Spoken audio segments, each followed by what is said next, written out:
안녕하세요. 오늘도 사연살롱을 찾아주셔서 감사합니다.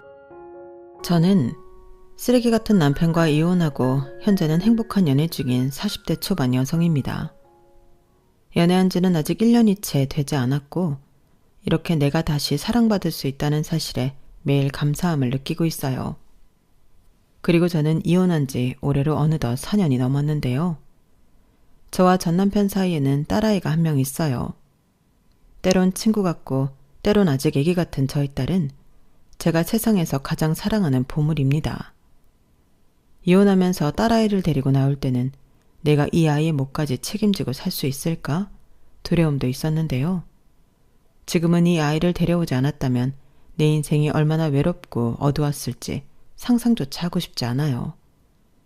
그러면서 떠오르는 한 사람이 있는데 그 사람은 제 전 시어머니입니다. 제가 남편이랑 이혼할 때 시어머니가 아무 쓰잘데기 없는 네 딸 데리고 나가라고 하셨거든요. 시집가면 남의 식구들 기집애는 우리 집안에 필요 없다. 가서 성을 바꾸든 네가 데리고 나가, 네가 책임져. 이렇게 당신 손녀임에도 모질게 얘기했는데 뭐 저런 못 배워먹은 양반이 있을까 마지막까지 진저리가 났어요. 그리고 저는 나는 굶더라도 내 새끼는 지키겠다는 마음으로 딸아이를 데리고 나왔는데요. 이쯤 얘기하면 대충 눈치를 채셨겠죠? 네, 제 전 시어머니는 그 성격이 보통이 아닌 분이셨어요. 무슨 80 먹은 옛날 어르신도 아닌데 가치관이나 사고방식이 전부 옛날 고리짝 수준이었죠. 그리고 제 이혼 사연은 다른 것도 아니고 썩을 놈의 남편의 외도였는데요. 당연히 당신 아들이 잘못한 것이 100번 1000번 맞는데도 시어머니는 혼자서만 제 탓을 하셨어요. 남자들이 밖에 나가 바람을 키우는 건 툭 까놓고 그 집 여자 때문이라고요. 집안에 들어앉은 여자가 남편한테 잘했어 봐라. 남자들이 뭐가 아쉬워서 한눈을 팔아? 그러니까 내 아들이 딴 여자한테 한눈 판 것도 전부 네 잘못이다. 네가 원인 제공한 거야. 그러니까 내 아들만 잘못했다고 할 게 아니라니까? 라고 말도 안 되는 소리를 하며 바람핀 당신 아들을 싸고 도셨는데 정말 그때는 제가 억울하고 답답해서 미쳐 돌아버릴 것만 같더군요. 그리고 저는 그놈의 더러운 집구석에 1도 미련이 남지 않아 집을 나왔는데요. 그러면서 내가 무엇 때문에 여태 참고 살았나 그 인간을 만난 순간부터 후회하게 되었어요. 저도 결혼해서 이혼까지 할 말 정말 많거든요. 남편도 나쁜 놈이지만 그런 놈을 낳고 기른 시어머니도 나쁜 사람이었어요. 제가 친정 없는 천의 고아라고 얼마나 무시하고 구박을 하셨는지 그 서름은 안 당해본 사람은 절대 모릅니다. 그래도 그때는 나 위해주는 남편이 있고 토끼 같은 새끼가 있으니 참고 살자. 참을 인을 마음의 문신처럼 새기고 살았는데요. 세상에 고아가 되고 싶어하는 사람이 어디 있나요? 그런데 시어머니는 항상 제가 고아라 못 배우고 뭘 몰라서 자기를 답답하게 하냐고 하셨는데 그런 말을 들으면 화장실에 가서 엉엉 울기도 많이 울었어요. 제가 고아로 크게 된 데는 가슴 아픈 사연이 있거든요. 시어머니는 그걸 다 알고 계셨음에도 저를 단 한 번도 보듬어주지 않으셨는데 그건 네 사정이다. 나랑 상관없는 일이라고 딱 선을 그으시더라고요. 그래도 한때는 그런 시어머니라도 못 느꼈던 부모 정을 느끼고 싶어 잘해드리려 노력을 많이 했어요. 지금 생각해도 못나고 가여운 마음인데 그땐 정말로 인정받고 사랑받고 싶었죠. 그 가족의 진짜 일원이 되고 싶었어요. 가족은 제가 오랫동안 갖고 싶던 못 주고 못 살 그런 거였거든요. 그리고 저는 다른 고아 출신 아이들과 다르게 제가 버려졌던 그 순간을 또렷이 기억해요. 그러니 당연하게도 그게 제 평생의 상처인데 저는 사실 친할머니 손에 자라다가 친할머니 손에 고아원에 보내졌거든요. 저를 낳아준 엄마는 제가 5살 때 지병으로 돌아가셨고 아빠는 엄마가 돌아가신 후 밖으로 놔두시며 방황하다 세상가를 가셨는데 새엄마는 본 적이 없습니다. 저는 그날 바로 할머니 집으로 가게 되었거든요. 아마도 아빠랑 결혼한 새엄마는 남의 자식인 저를 키우고 싶지 않았나 보더라고요. 그리고 아빠는 1년에 2번 정도 저를 보겠다며 할머니 댁에 오기도 했는데 그것도 점차 하지 않으셨어요. 그러다 두 번째 결혼은 이혼으로 실패하게 되었고 그 뒤에는 어디로 갔는지 흔적조차 알 수 없게 되었는데 그때 하는 수 없이 저를 떠맡게 된 친할머니는 당신은 도저히 저를 키울 수 없다며 당신이 직접 저를 고아원에 데려다 주셨어요. 저한테는 돈가스 사준다고 나가자고 하셨는데 맛있게 돈가스 먹고 도착한 곳이 고아원이었죠. 그래서 저는 지금도 그 어떤 종류의 돈가스도 먹지 않는 사람이 되었어요. 돈가스만 보면 할머니가 생각나고 그날 저녁 낯선 곳에서 잠도 못 자고 울던 어린 시절 제 모습이 떠올라 힘들었죠. 그리고 할머니는 고아원 원장님께 저를 건네며 야, 애미는 병으로 죽고 야애비는 지금 어디서 살았는지 죽었는지도 모르오. 그리고 나는 야를 키울 능력도 없는 오늘 내일 하는 늙은이니께 야 좀 거두어 주시오. 이렇게 말씀하셨는데요. 그때 제 나이가 8살이었어요. 8살은 생각보다 어리지 않거든요. 알 거 다 알고 눈치도 있는데 저는 그때 제가 버려지고 있다는 걸 단번에 알았어요. 그리고 저를 시설에 두고 터덜터덜 뒷짐을 지고 떠나던 할머니의 뒷모습을 오랫동안 기억하며 원망했는데 미움도 생각보다 오래가지 못했어요. 저를 고아원에 보내고 3년도 되지 않아 할머니가 돌아가셨거든요.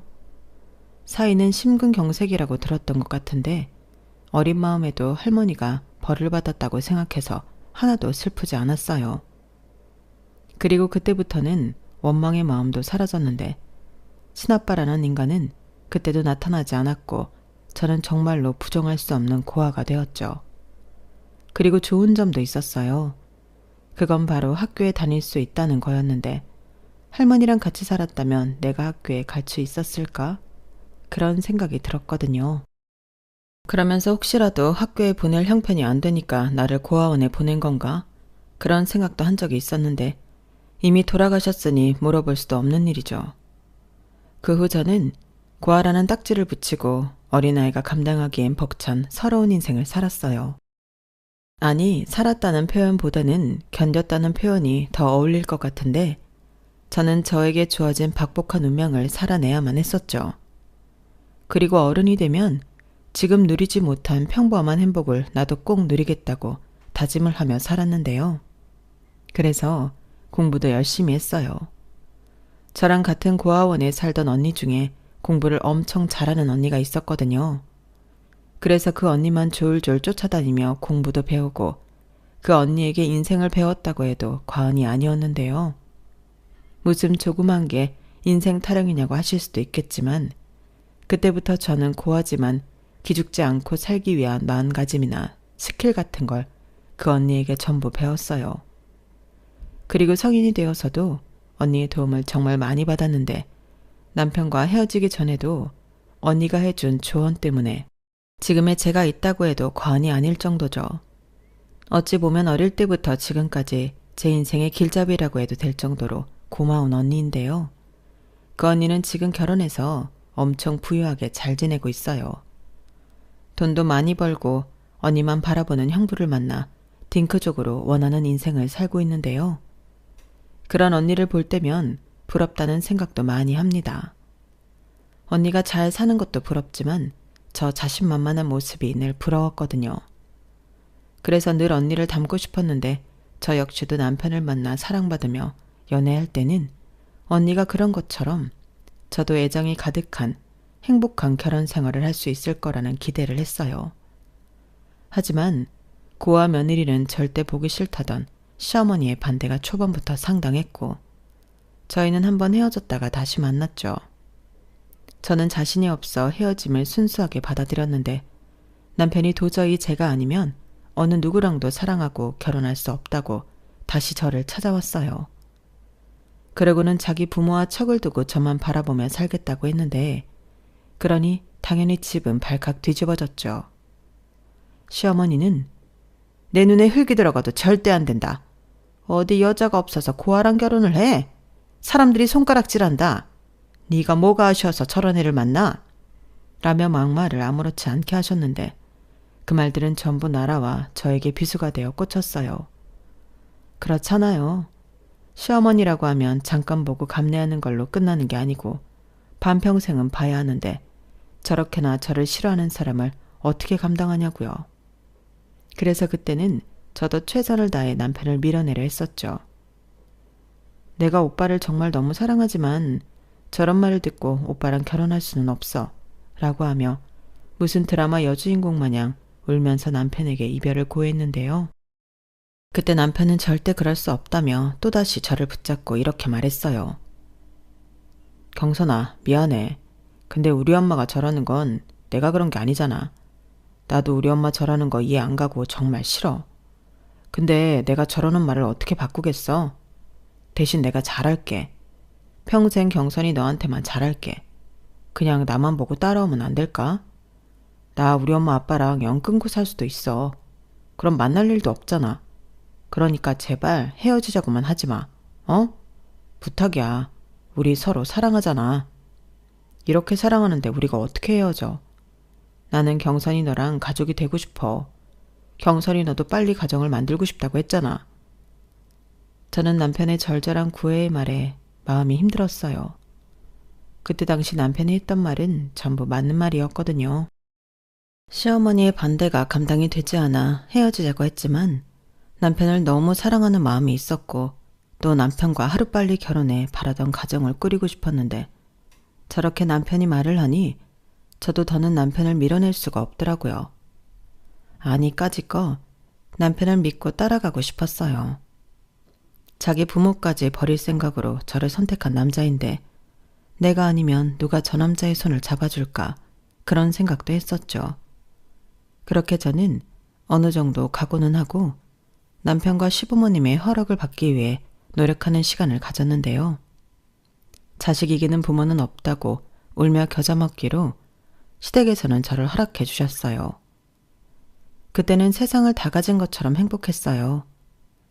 남편이랑 그날 종일 같이 울었는데 그 모진 말들을 하던 시어머니가 처음으로 감사하게 느껴지더라고요. 그때는 저도 뭘 모르는 순수한 마음이라 내키지 않으셨을 텐데 자기가 싫은 마음도 꺾고 얼마나 힘이 드셨을까? 내가 앞으로 정말 잘해드려야겠다 이런 생각을 했었는데요. 그러면서 동시에 이제 모든 것이 다 잘 될 거라고 생각했죠. 어려운 고비는 다 넘었다고 생각했어요. 그리고 나도 이제 누가 뭐라고 해도 남편이 있고 어머니 아버지라고 부를 가족이 생겼다며 좋아했는데 그런 마음이 있었기에 시부모님에게 인정받고 남편과 할머니 할아버지가 될 때까지 알콩달콩 살고 싶었어요. 하지만 결혼이라는 게 그리고 인생이라는 게 마음먹은 대로는 살 수가 없었고 그건 저망의 희망사항이라는 걸 금세 깨달았는데요.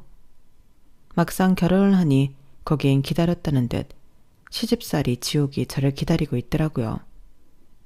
시어머니는 며느리 교육을 시킨다는 명분으로 걸핏하면 저를 잡고 혼을 내셨는데 그때마다 하신 말씀이 있으셨어요.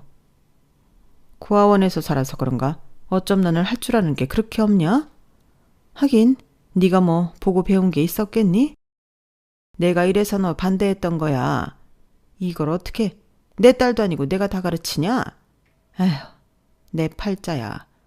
살다 천하에 이 임순이가 고아며느리를 볼 줄 누가 알았겠어? 어디 가서 말도 못해. 이렇게 말씀하셨는데 그때마다 저는 눈물바람이었죠. 너 왜 우냐? 내가 뭐 없는 소리 했어? 재수 없으니까 그만 짜. 어머니 진짜 너무하세요. 저는 뭐 고아이고 싶어서 고아원에서 살았나요? 저한테는 상처라고요. 상처 같은 소리 하네. 그래서 뭐? 멀쩡한 아들 좋다고 뺏어놓고 너 고아니까 나더러 너 배려하라는 거냐? 너 진짜 염치도 없다. 어떻게 그것까지 나한테 바래? 너 같으면 아들 뺏기고 그러고 싶겠어? 너야말로 내가 무슨 말을 하던 찍소리하면 안 되는 거야. 어디 시어머니가 말을 하는데 토를 달아? 아휴, 이래서 가정교육이 중요한 건데 이건 뭐 친정이 없으니 따질 수도 없고 내가 너한테 뭘 바라겠니? 너 똑똑히 들어라. 앞으로 나 네 시아버지가 너한테 무슨 말을 하든 너는 입 꼭 닫고 그냥 듣고만 있어. 다 할만 하니까 하는 말이고 네가 당할만 하니까 당하는 거다. 세상에 저런 말도 안 되는 억지가 또 있을까요? 아니, 애당초 저런 말을 하는 것이 잘못됐다는 자각은 있는 건지. 저는 시어머니라는 사람이 무섭기도 했지만 인간적으로 이해도 되지 않았어요. 아들 뺏겨 서운하다고 표현하기에는 그 방식이 너무 악의적이었거든요. 그래도 그때는 저녁마다 제 어깨와 다리를 주물러주며 누구보다 저를 걱정하는 남편이 있어 참을만 했는데요. 그리고 그때까진 저도 대단한 회사는 아니지만 작은 회사에 다니고 있어서 도망칠 곳이 있긴 했어요. 하지만 그것도 시어머니는 마음에 들지 않으셨는지 결혼하면 애부터 갖는 게 며느리게 해야 할 도리지. 어디서 여자가 회사를 다닌다고 설쳐? 그 알량한 직장 당장 사표 써라. 라며 잔소리를 하셨는데 그 잔소리가 얼마나 사람을 질리게 하던지 남편까지도 자기 그냥 회사 그만두면 안 돼? 엄마가 맨날 찾아와 저러시는데 밤에 잠도 못 자고 너무 힘들다. 내가 더 열심히 일할게. 자기도 이참에 좀 쉬어. 나중에 애기 생기면 쉬지도 못하잖아. 나는 우리 엄마 때문이 아니더라도 자기 회사 그만두는 거 괜찮은 것 같아. 라며 자기 엄마처럼 저더러 일을 그만두라고 했는데 양쪽에서 이러니 저도 너무 힘들었어요. 그리고 솔직히 제가 하는 일이 경력 어쩌고 따질 일도 아니었기 때문에 고집을 부린다는 것도 웃기는 것 같았고 매일 듣기 싫은 말로 괴로울 바에는 그냥 사표를 쓰자는 생각이 들더군요. 그때는 남편을 사랑하는 마음이 컸으니 남편 내조에 힘쓰는 것도 좋을 것 같았거든요. 하지만 그 역시도 시어머니에게만 좋은 일이었는데 아침부터 저녁까지 저를 불러 시집살이를 시키셨어요. 마치 내가 시댁 파출부인가 싶을 정도로 모든 집안일을 저에게 떠넘기셨는데 그때 당시 저희 신혼집은 시댁 바로 옆이었거든요. 그 집으로 말하자면 시댁에서 마련해준 신혼집이었는데 집까지 해줬다는 대단한 명분에 저는 시댁과 저희 집 문턱이 닳도록 왔다 갔다 하며 살아야 했어요. 나중엔 그냥 제가 두 집 살림을 하고 있다고 생각하는 편이 속이 편했는데 시어머니는 점점 더 그 수가 악랄해지셨죠. 반면 시아버님은 철저한 방관자였어요. 그러면서 가끔이지만 저한테 하시는 말씀이 있었는데요. 너도 시집살이 그만 당하고 싶으면 얼른 손주부터 낳아라. 그럼 네 시어머니도 지금보다는 덜하겠지. 아니 신혼부부가 뭘 하길래 여태 애 들어섰다는 소리가 없어? 혹시 너한테 무슨 문제 있는 거 아니냐? 이렇게 말씀하셨는데 부부가 아주 천생연분이더라고요. 왜 말을 꼭 다른 사람 상처받게 해야 당신들 직성이 풀리는 건지 저는 점점 마음이 병들어갔어요. 그러니 임신도 되지 않는 것 같았는데 사람이 마음이 편하고 몸이 편해야 아이도 찾아오지 않겠냐고요. 하지만 무슨 닭달만 하면 다 되는 줄 알고 시아버님은 저만 보면 손주 타령을 하셨고 저는 답답함에 아무 말도 하지 않았어요. 어떻게 될지 모르는데 알겠다고 할 수도 없고 모르겠다고 할 수도 없잖아요. 그런데요, 사실은 저 역시도 제가 아이를 하루빨리 낳고 싶은 마음이 있었어요. 하도 들어서 그런지 정말로 애를 낳으면 지금보다는 제 처지가 괜찮을지도 모른다는 생각을 했는데 거기에 남편까지도 아이를 바라고 있으니 저는 하루라도 빨리 아이를 갖고 싶었죠. 하지만 여러 가지 원인 때문인 건지 저는 다른 여자들처럼 임신이 되지 않았고 급기야 시어머니는 제가 고아에 애도 못 낳는 거냐며 당신이 직접 산부인과에 예약까지 하시고 저를 데리고 가서 검사까지 받게 하셨는데요. 다행히 검사 결과는 아무 문제가 없다고 했어요. 그 말을 의사 선생님에게 듣는데 어찌나 다행인지. 만약 저한테 정말로 문제가 있었다면 시어머니가 어떻게 나오셨을까 눈앞이 아찔했죠. 그리고 의사 선생님은 그리고 원래 검사는 부부가 둘 다 받아야 정확해요. 임신이 꼭 여자한테 문제가 있어서 안 되는 건 아니거든요. 남자한테도 문제가 있으면 임신이 어려우니까요. 그러니까 조금 더 노력해 보시고 그때도 안 되시면 그땐 아드님 검사를 하시는 게 좋겠습니다. 요즘은 불임으로 가기 전 치료가 가능한 수준도 많거든요. 라고 하시기도 했는데 그때 시어머님은 당신 아들은 아무 문제가 없다며 기분 나쁜 표현을 의사 선생님 앞에서 다 하셨어요. 그때 저도 저지만 의사 선생님도 많이 당황하시더라고요. 의사 선생님이 무슨 악의적인 감정이 있다고 그런 말씀을 하시겠어요. 정확한 검사 결과를 알고 싶으면 그렇다고 안내해 주신 걸 텐데 날벼락을 맞으신 거죠. 그렇게 산부인과에 다녀온 후 시어머니는 우리 아들은 아무 문제 없다. 그건 내가 장담해. 그러니 너는 죽기 살기로 노력해서 아들 손자를 낳아. 그래야 너도 너 받아준 나한테 보답이라는 걸 할 수 있지 않겠니? 나 참 기가 막혀서 어디 건장한 내 아들을 고자로 만들어? 그놈의 의사 돌팔이 내가 다시는 그 동네 가나봐라. 라며 씩씩거리셨는데 속으로 좀 고소하긴 했어요. 날벼락 맞은 의사 선생님께는 좀 죄송하지만 그런 말씀을 해주셔서 감사하더라고요. 그리고 저는 검사 결과도 들었겠다. 정말로 남편만 아무 문제가 없다면 아들 셋은 낳고 싶었는데요. 그래야 저도 제 위신이 세워질 것 같더라고요. 시어머니는 꼴랑 아들 하나 낳아놓고 저렇게 아들 가진 부모 유세를 떠는데 보란듯이 그러고 싶었어요. 그리고 그 뒤에는 시어머니 극성에 한의원에 가서 소위 임신 잘 되는 약도 지어 먹고 그때 한의사 할아버님이 임신하고 싶으면 적당히 쉬어야 한다는 말에 시집살이도 좀 줄었는데 보기 싫은 사람 덜 보고 듣기 싫은 잔소리 좀 피하니 거짓말처럼 임신이 되었어요. 그때는 또 얼마나 행복하던지 결혼하고 그렇게 행복한 기분은 처음이었는데 남편도 무지 기뻐했죠. 늘 일찍 퇴근해서 제가 먹고 싶다는 것도 사오고 곧 태어날 아이에 대해 이런저런 대화도 나누며 우리 세 식구 행복하게 사는 그림을 같이 그렸는데요. 첫 아이는 아들이 아닌 딸이었어요. 남편은 처음부터 딸을 갖고 싶었다며 좋아했지만 시부모님은 아니었죠. 그렇게 공들였는데 제가 아들 손자가 아닌 쓸모없는 기집애를 낳았다고 저를 또 죄인 취급했어요. 너 그 보약값이 얼만 줄 아니? 내가 너 기집애 낳으라고 돈 들이고 시집살이 풀어준 게 아니야. 어디 받아 처먹을 건 다 처먹고 남의 아들 뒤통수를 때릴 수가 있어? 아들을 낳았어야지. 라고 하시는데 아이 성별을 제가 정하는 것도 아닌데 도대체 왜 저러시는 건지 그때도 너무 서운했어요. 게다가 사랑과 축복 속에 태어나야 할 제 딸이 태어나자마자 저런 말을 듣는다고 생각하니 너무 미안하고 시어머니가 미웠는데요. 저도 엄마이다 보니 제 자식이 먼저였어요. 나는 당해도 내 딸은 아무리 할머니라고 해도 저런 말을 듣게 하고 싶지 않더라고요. 그리고 돌아가신 저희 할머니 생각도 났는데 이 사람들은 도대체 어떤 정신머리를 가지고 있으면 자기도 똑같은 기집애였으면서 저런 말을 할까? 저는 잔뜩 가시를 세우며 살았어요. 그땐 시집살이고 뭐고 내 새끼 가슴 아프게 하면 싸우겠다는 생각밖에는 들지 않더라고요.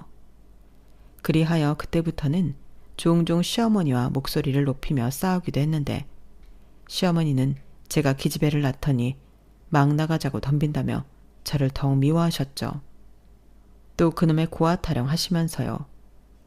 그리고 그때부터는 남편도 예전 같진 않았는데 말로는 회사 일로 바쁘고 스트레스 받아 그런다고 하지만 저랑 저희 애한테 별로 관심을 갖지 않는 듯 했어요. 당연히 서운했고 때론 서운하다 표현도 했었는데 남편이 원래 그런 사람이 아니라고 생각했기에 투정도 안 부리게 되더군요. 오죽 힘들만 저럴까. 처자식 먹여 살리려고 하니 그 어깨가 무거운가 보다. 그런 생각을 하며 그 짐을 내가 좀 덜어줘야겠다는 생각을 많이 했는데 그때 고아원 시절부터 많이 의지한 언니에게 연락을 했어요. 그전에도 종종 마음 힘들고 지칠 때 연락을 하곤 했었는데 언니는 제가 연락하면 단 한 번도 귀찮아하거나 싫은 티를 내지 않았죠. 나중에 그러는데 저도 언니를 친정 언니처럼 생각했지만 언니도 똑같았다고 했어요. 친정 동생이라고 생각하면 걱정이 되지 하나도 귀찮지 않았다고 했는데 너무 고맙죠. 다른 사람한테 들었는데 피를 나눈 형제도 그런 마음을 갖기는 힘들다고 하더라고요. 그러니 따지고 보면 남인데 저런 마음으로 저를 생각해줬다는 것이 신기하고 고맙기만 했는데요. 언니 덕의 순간이긴 하지만 저는 숨통이 트이는 기분이었어요. 그리고 제가 남편 얘기를 하니 제일 좋은 건 제가 다시 일을 하는 게 아니겠냐고 하고 싶은 일이 없는지 물었는데 솔직히 그때는 자신이 없었어요. 대학을 나온 것도 아니고 자격증이 있는 것도 아니고 경쟁이라고 내세울 것도 없으니 나는 지금까지 뭘 했지? 하는 자괴감이 들었는데 그때 언니가 그러더라고요. 애 낳고 가정 돌봤지. 그게 얼마나 어려운 일인데. 원래 가정주부 일이 하찮게 보여도 없으면 바로 티나는 거야. 그러니까 스스로 너를 깎아내리지 마. 너 대단해. 언니나 그렇게 생각하지. 누가 그렇게 생각해. 그리고 지금은 우리 딸도 어리니까 엄두도 안 나. 나도 집에서 부업 같은 거라도 할까? 그게 들어보니 돈은 많이 안 되는 것 같긴 한데 그래도 반찬값 정도는 벌 수 있대. 네 시댁에서 퍽이나 너 그거 할 시간 주겠다. 그럼 그 반찬값도 못 버는 거 아니야. 그러지 말고 너 언니 따라서 주식 좀 해볼래? 뭐? 주식? 아, 말도 마. 내가 그런 무서운 걸 어떻게 해. 그리고 돈도 없어. 너는 잘 나가는 네 언니 뒀다 뭐하냐? 내가 너 위험한 일 시키겠어? 주식도 잘 공부하고 주관 있게 하면 괜찮아. 목돈도 필요 없어. 그냥 조금씩 해보는 거지. 한번 생각해봐. 너 반찬값 정도는 쉽게 벌게 해줄게. 언니는 반찬값보다도 너 비상금 만들라고. 언제까지 시댁 코앞에서 살 거야. 너도 네 집은 사야지. 언니가 저렇게 말하는데 솔직히 돈만 있으면 그러고 싶었어요. 반찬값이야 핑계고 당연히 저도 돈 많이 벌고 싶었죠. 그래야 우리도 남부럽지 않게 집도 사고 우리 딸 해주고 싶은 것도 다 해줄 수 있잖아요. 그래서 그 후로 저는 가뜩이나 없는 살림에서 돈을 조금씩 모으기 시작했어요. 언니 말로는 목돈까진 필요 없다고 했으니 일단 100만 원 정도만 모이면 경험 삼아 주식을 한번 해볼 생각이었는데 그래서 동네 서점에서 주식 관련 책도 사서 보고 공부를 하기 시작했죠. 모르는 건 언니한테 물어보면 되니까 공부가 재밌더라고요. 아, 언니는 그 좋은 머리로 고하지만 힘들게 대학 공부까지 마치고 펀드 매니저로 잘 나갔어요. 거기에 재무설계사인 형부를 만나 돈에 관련해서는 모르는 게 없었는데 일단 믿을 수 있는 사람에게 권유를 받은 거니 저도 주식이 점점 궁금해졌죠. 그리고 3달 바짝 모아 100만 원의 비상금을 만들었는데 저는 언니 조언을 듣고 100만 원을 분산 투자해봤어요. 어찌나 손이 덜덜 떨리던지 한순간에 100만 원이 날아가는 건 아닐까 무섭기도 했는데 언니가 그러더라고요. 최경선, 만약에 그 돈 다 날리면 언니가 10원짜리 하나 까먹지 않고 해줄 테니까 쫄지 마. 설마 내가 너한테 안 될 거 시키겠니? 네가 지금 넣은 주식은 그런 위험한 성격의 투자회사도 아니야. 나랑 네 형부도 다 넣은 회사니까 걱정하지 말고. 이렇게 말해주는데 그제야 안심이 되었어요. 그리고 그게 시작으로 저는 공부에 취미를 붙이게 되었는데 역시 미래를 생각하면 저도 나가서 벌어야겠더라고요. 주식으로 큰돈을 벌자 이런 생각까지는 위험한 것 같아 못하겠고 이렇게 안전하다고 하는 것에만 얼마씩 하면 좋겠다는 생각이었는데 그리하여 고민 끝에 저는 공인중개사 시험을 준비하게 되었어요. 그런데요, 이게 정말 쉽지가 않더라고요. 외울 것도 많고 공부할 것도 많았는데 어떤 때는 제가 공인중개사 시험을 준비하는 게 아니라 사법고시를 준비하는 기분이었어요. 그만큼 법이며 정책이며 공부할 것이 많았는데 그러니 당연히 시험을 봐도 결과는 좋지 않았어요. 변명을 좀 해보자면 아침에 일어나 아이 챙기고 또 낮에는 시댁에 가서 시댁일하고 시어머니한테 들들 볶이다가 저녁에는 또 와서 저녁 차리고 밀린 우리 집 일하면 금방 늦은 저녁 시간인데 저는 그제서야 공부를 했거든요. 식구들 다 잠을 자는 사이 2-3시간씩 하는 공부였는데 쉽지 않았죠. 하지만 포기할 수 없었어요. 이것만이 내가 살 돌파구라고 생각하면 놓을 수가 없었는데 남편은 괜히 헛수고하고 헛돈 쓰지 말라며 저더러 벌어다 주는 거나 잘 모으라고 하더군요.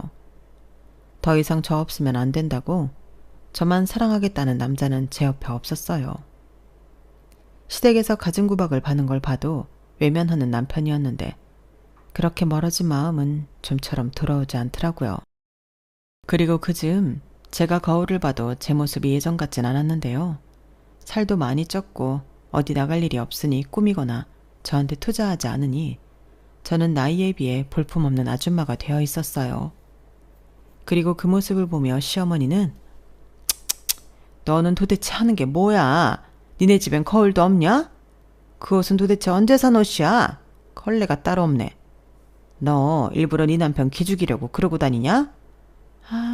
뭐 하나 마음에 드는 구석이 없어. 그러니 둘째 소식이 없지. 나라도 너 같은 여자랑 밤일할 생각 안 들겠다. 라고 하셨는데 스스로 좀 비참했어요. 저라고 여자인데 망가진 제 꼴이 기분 좋을 리가 없죠. 그렇다고 벌지도 않는데 제 옷 사고 화장품 사고 관리한다고 하면 그건 또 보기가 좋으셨을까요? 아니죠. 만약 그랬다면 자기 아들 등골 빼먹는다고 저를 또 잡아먹으려 하셨을 텐데 저런 말씀을 하시다니 그냥 넘어가고 싶지 않았어요. 그래서 저도 그럼 어머니, 저도 이참에 헬스클럽 가서 살도 좀 빼고 옷도 예쁜 걸로 좀 사입고 파마도 하고 화장도 좀 해볼까요?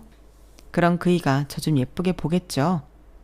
라고 능청을 떨어왔는데 말은 그렇게 해도 제 속은 속이 아니었어요. 그런데 제가 그렇게 말하자 시어머니는 무섭게 저에게 두 눈을 부라리셨고 아무 말도 하지 못하셨는데 그 속을 제가 모르지 않죠.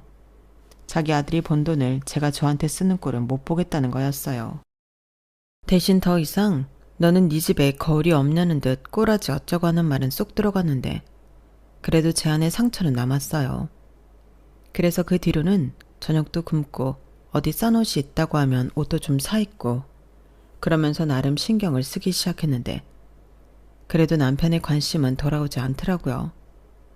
그렇게 몇 년이 지났고 언니 말을 듣고 투자한 주식이 생각보다 수익을 잘 내고 있었는데 사실 그전에는 제 사는 게 바빠서 까먹고 있었거든요. 그런데 오랜만에 들어가서 확인한 제 자신은 제가 처음에 투자한 100만 원을 훌쩍 넘어 있었고 당장 돈이 급한 게 아니라서 그 돈을 다시 다른 곳에 일부 찾아 투자를 해봤는데 그것까지 잘 되면서 솔직히 좀 재미있었어요. 제 인생에 다른 재미가 없었는데 그건 좀 많이 재밌더라고요. 물론 그 뒤에는 손해본 것도 좀 있고 불안해서 뺐다가 그 주식이 대박이 나면서 배가 아픈 날도 있었는데 그런 경험을 쌓으며 저는 저대로 공인중개사 공부를 하고 시간을 보내다 보니 어느덧 이사할 시기가 찾아왔어요. 저희 집은 전세였는데 집 주인이 저희 시어머니랑 막역한 사이라 계속 연장해서 살았거든요. 그런데 그때는 집주인이 보증금 1,000만 원을 올려달라고 했고 이미 8년 정도 살았기 때문에 이번에는 이사를 가자고 생각했던 중이라 고민 없이 이사를 하기로 했어요.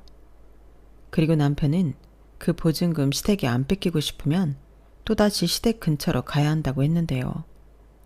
저라고 그 생각을 안 한 건 아니었어요. 그래서 그동안 돈도 열심히 모았고 주식도 그런 의미로 꾸준히 했던 건데 시댁에서 준 보증금이 없더라도 다른 동네에 가서 집을 구할 작정이었죠.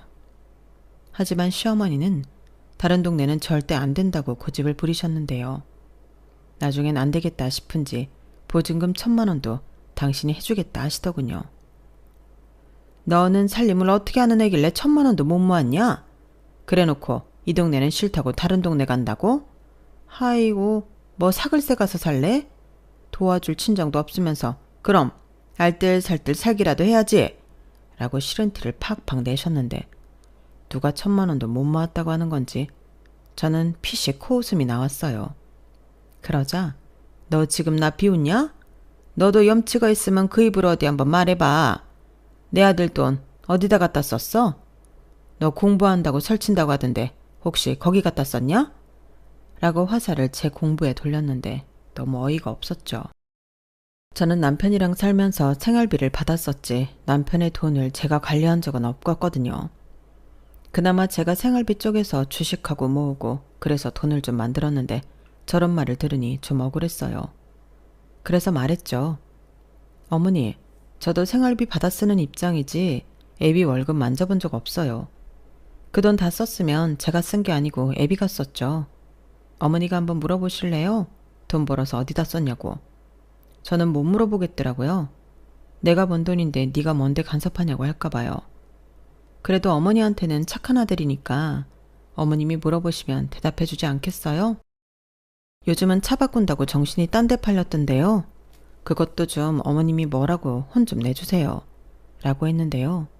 시어머니 얼굴이 순식간에 금방 터져버릴 풍선처럼 달아오르더라고요.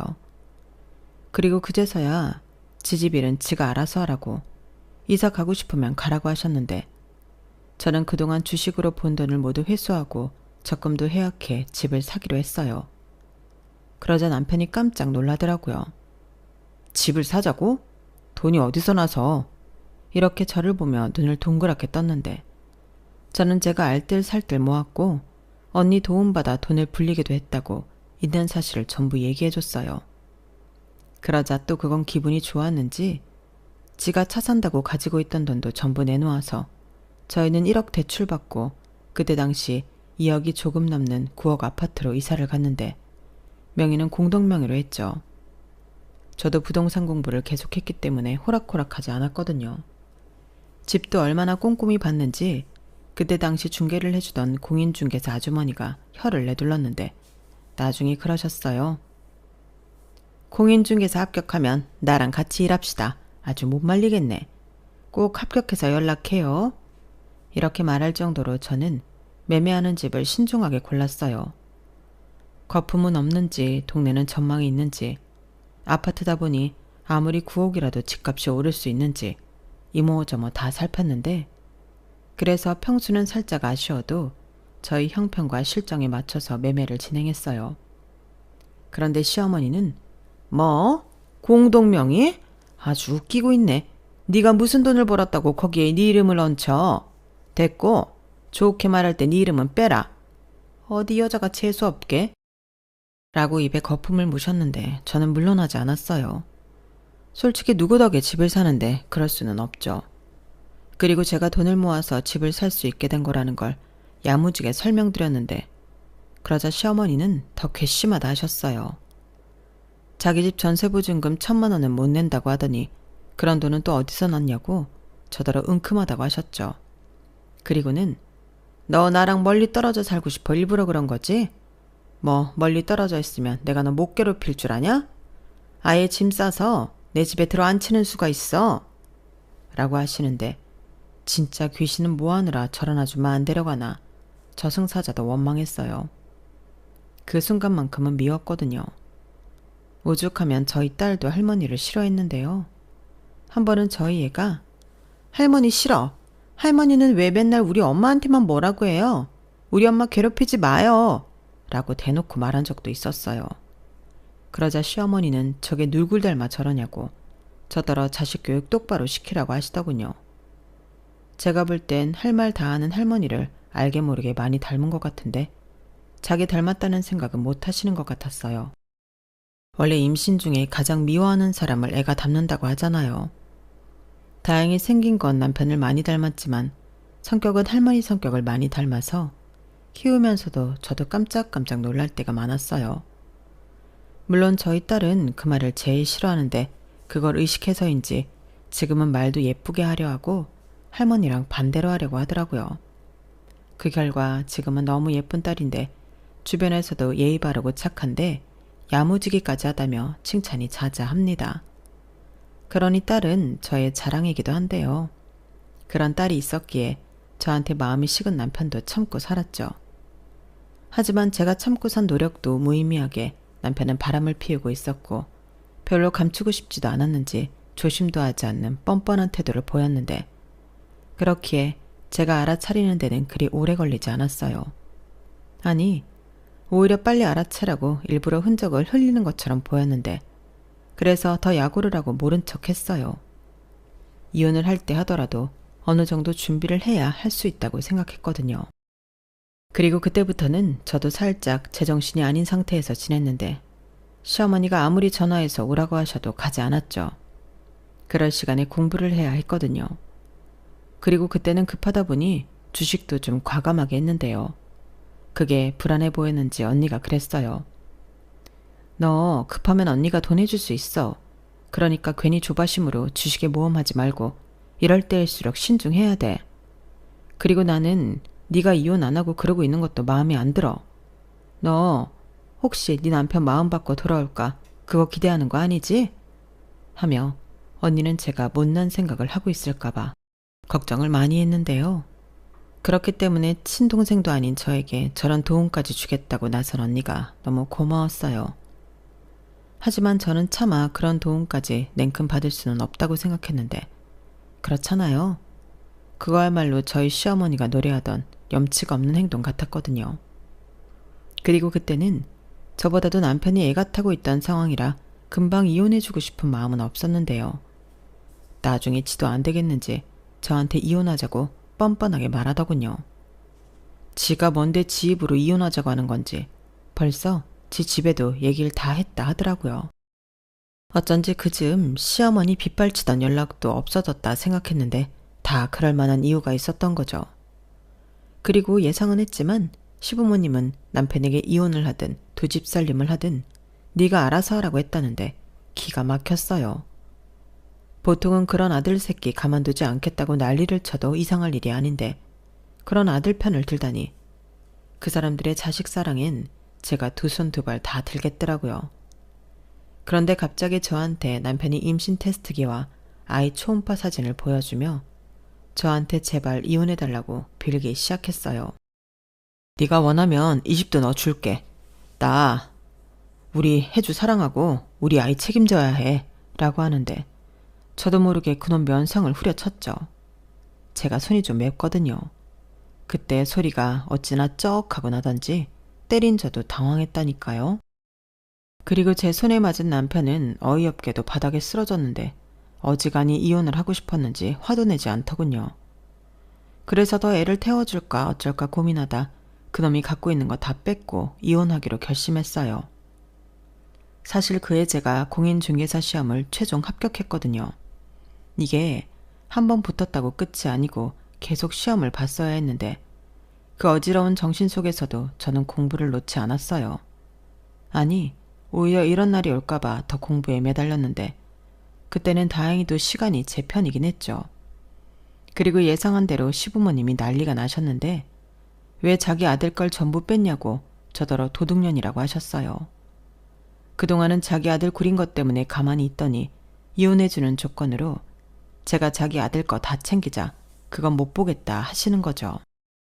그러면서 자기 아들 바람난 건 전부 제 탓이라고 저한테도 잘못이 있으니 쌍방이라며 저더러 결혼할 때 가지고 온 거 없으니 몸만 나가라고 하는데 제가 미쳤나요?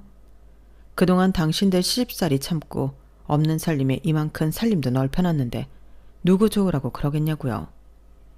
그래서 이미 당신 아들이랑 얘기 다 끝냈고 새 며느리 뱃속에 있는 손주 생각해서 나한테는 그만 좀 하시라고 계속 이러면 시댁 스트레스 때문에 힘들었다고 위자료 소송도 하겠다 엄포를 놓으니 시어머니 눈이 뒤집혔어요. 고아인 주제에 자기가 받아줬는데 무슨 위자료 타령을 하냐며 해보려면 해보라고 하더라고요. 그래서 했습니다. 하라고 하는데 못할 이유가 없죠. 남편이랑 합의 이혼하면서 시댁 스트레스 받아 힘들었던 거 참조해달라고 거기에 위자료 청구했는데 하루빨리 이혼하고 새장가 갈 생각에 남편이 큰 저항도 하지 않았어요. 어차피 위자료 청구는 시부모님 재산에 걸 거였기 때문에 저는 더 하고 싶었죠. 그동안 당한 서름도 있는데 이렇게라도 보상받고 싶었어요. 그러자 언제 개거품 물었냐는 듯 시어머니가 저에게 잘못했다고 위자료는 빼달라고 사정을 하는데 사람 인생 살아봐야 한다는 말이 딱이더군요. 제가 시어머니한테 잘못했다는 소리를 다 듣다니 기분이 이상했어요. 나쁘진 않았죠. 하지만 생각한 만큼 좋지도 않았는데요. 그렇다고 애써 받을 수 있는 돈을 포기하고 싶진 않았어요. 어차피 그 집 사람들한테 욕먹는 건 하루 이틀도 아니었고 한 번 더 대차게 욕을 먹는다고 해서 더 기분 나쁠 것도 없었는데 오히려 이젠 남이 되었으니 제가 모욕죄 같은 걸로 고소를 할 수 있다고 하더라고요. 그러니 저한테 더는 뭐라고 하지도 못하는 시부모님이셨는데 나중에 시부모님도 사내 만에 싸우셨다고 하더군요. 며느리를 어지간히 잡았어야지. 그래서 걔가 그런 독한 마음을 먹은 거 아니야. 왜 내가 당신 때문에 내 피 같은 돈을 날려야 하는 건데? 왜? 이렇게 시아버님이 시어머니한테 그 돈 만들어 오기 전까지 들어오지 말라고 했대요. 그 말을 전해 들었을 때는 기분이 좀 좋긴 했는데 성에 차진 않았죠. 제가 참고 견딘 시간은 꽤 길었잖아요. 그리고 보람도 없이 남편이 배신했고 그렇게 끝난 결혼 생활이었는데 저는 정식으로 취직도 하고 일도 하게 되면서 집을 이사했어요. 제가 그 집을 매매할 당시 투자 가치가 있었기 때문에 팔 때 이익을 제법 많이 봤거든요. 그리고 위험을 감수하고 한 투자도 더 시간을 끌면 불안했기 때문에 그것도 다 정리해서 돈을 합치니 5억 정도가 되더군요.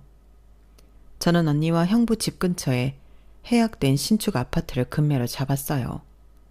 그것도 어찌하다 보니 일하다 알게 되어 얼른 잡았는데 지금 생각해보면 첫 집도 그렇고 제가 공부한 것이 도움이 많이 되었더라고요. 그렇게 저는 전에는 상상할 수도 없는 생활을 하기 시작했는데 다행히 딸은 이러한 상황을 잘 받아줬어요. 아니, 어쩌면 딸이 더 바랬을 수도 있는데 앞서 언급했지만 시어머님이 제가 이혼해주는 조건으로 남편 재산을 다 뺐자 그것들은 다 두고 너는 쓸모없는 네 딸이나 데려가라고 아이 가슴에 대못을 박았거든요. 그러니 아무리 친할머니라도 아이가 그런 할머니를 용서할 리가 없었고 저랑 딸은 우리끼리 재미나게 잘 살자고 한마음 한뜻으로 서로 더 애틋하게 살았어요. 도움이 필요하면 근처에 사는 언니와 형부에게 부탁했는데 두 사람은 아이가 없다 보니 항상 제 부탁을 흔쾌히 들어주었죠. 가끔은 조카를 보고 있으면 아이 생각도 좀 든다며 어디 좋은데 여행 갈 때는 저는 못 가도 저희 딸은 데려가곤 했는데요. 너무 고마웠어요. 딸은 그런 이모와 삼촌 덕에 해외여행도 다니고 이런저런 경험도 하고 와서 저에게 신나서 얘기해주곤 했는데 딸의 활짝 핀 얼굴을 보고 있으면 저도 그렇게 좋을 수가 없더라고요. 그래서 저도 가끔은 언니와 형부에게 통 큰 선물도 하며 참 잘 지냈는데요. 일하는 재미도 있고 제 주변이 몰라보게 전부 업그레이드 되다 보니 거짓말처럼 남편 생각은 잘하지 않았어요. 하지만 그 뱃속에 있던 아이가 아들이라는 건 들어서 알고 있었는데 그 시부모였던 양반들이 얼마나 좋아했을까 그런 생각은 했었죠. 그런데 역시 죄를 지으면 벌은 받는가 봅니다. 다 잊고 잘 살고 있는데 전 남편에게 뜬금없이 연락이 왔어요. 뭐야, 우리 사이에 연락할 일이 있나? 에이, 너무 그러지 마라. 나도 내가 잘못한 거 아는데 그래도 연락했어. 잘 지내지? 잘 지내. 근데 내가 잘 지내는 거 궁금해서 연락한 건 아닐 거잖아. 빙빙 돌리지 말고 본론만 얘기해. 나 바쁘니까. 알았어. 그렇게 경선이 네가 말하니까 본론만 얘기할게. 우리 엄마 대장암이래. 그것도 3기. 아, 그래? 그런데 뭐? 안 놀래? 그래도 한때는 시어머니였잖아. 놀라길 바라는 거야? 아니면 좋아하길 바라는 거야?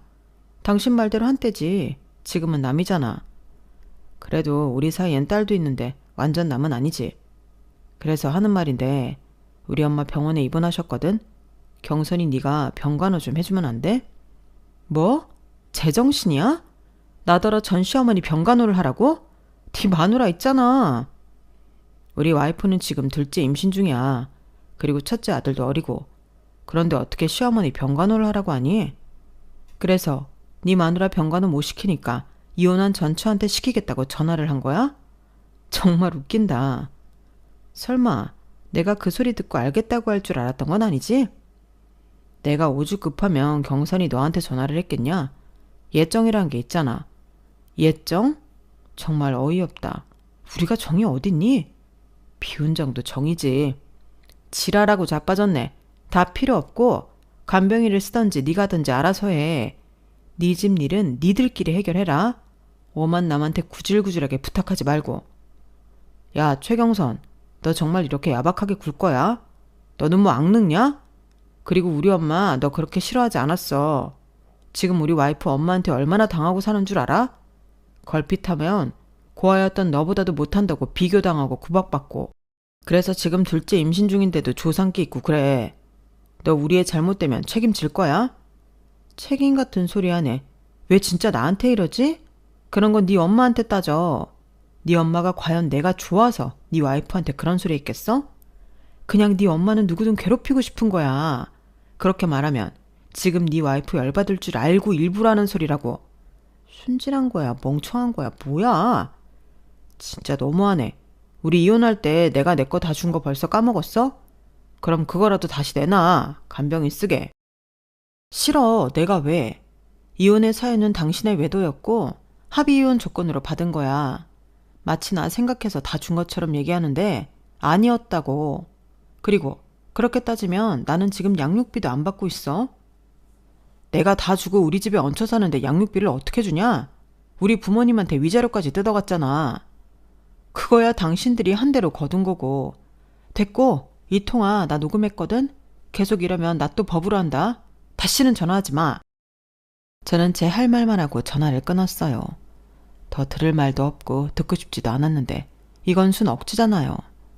아무리 급해도 그렇지 어떻게 이혼한 저한테 자기 엄마 병간호를 해달라고 그래요? 저는 너무 어이가 없어서 그날 저녁 언니와 한잔 기울이며 이 이야기를 나눴어요. 그러자 언니는 여기에는 쓸 수도 없는 쌍욕을 연신 내뱉으며 연락처 당장 차단하라고 했는데 벌써 했죠. 그리고 그놈도 더는 말해봤자 씨알도 먹힐 것 같지 않으니 그 다음부터는 잠잠해졌는데 그 후 2년 정도 지났을까? 어쩌다 보니 매물에 시댁집이 떴더군요. 제 관할 지역이 아니어서 몰랐는데 급매로 내놨더라고요. 저희 쪽 고객이 그 동네에 이사할 매매 건물을 찾는 중이라 알아보고 있었는데 기분이 묘했어요. 그렇다고 그 집을 소개하고 싶은 마음은 없었는데 그 동네 부동산 연결해주려 몇몇 분을 만나니 결국 시어머니가 돌아가셨다는 말을 듣게 되었어요. 그분도 제가 그 집 며느리였다는 걸 알고 있었거든요. 어머, 이게 누구야? 신수가 훤해졌네.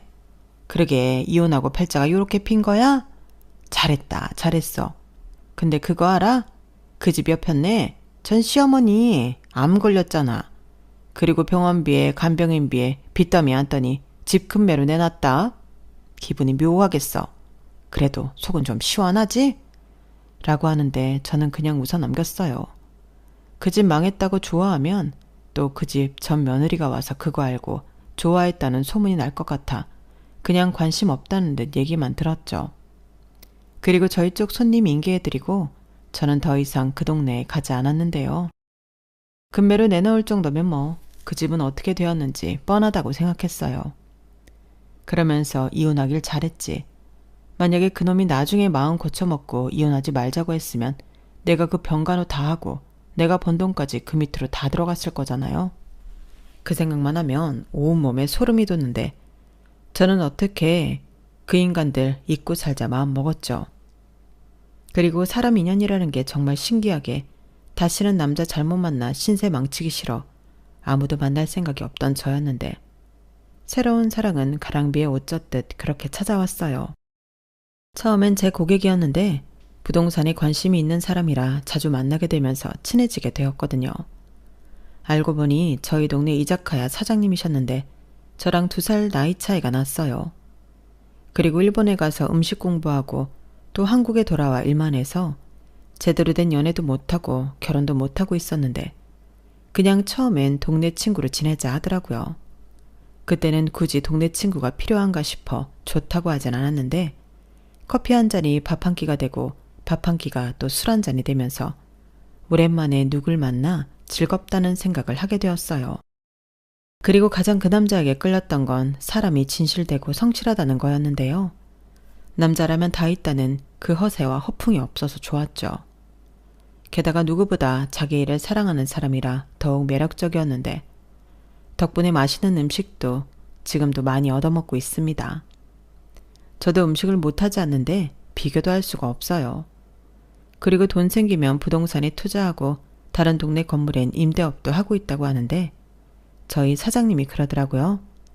알짜 부자야. 첼시장 잡아. 둘이 엄청 잘 어울려. 이렇게 저희 연애에 적극적이셨는데 언니랑 형부 저희 딸도 제 연애에 한마음 한뜻으로 응원을 했죠.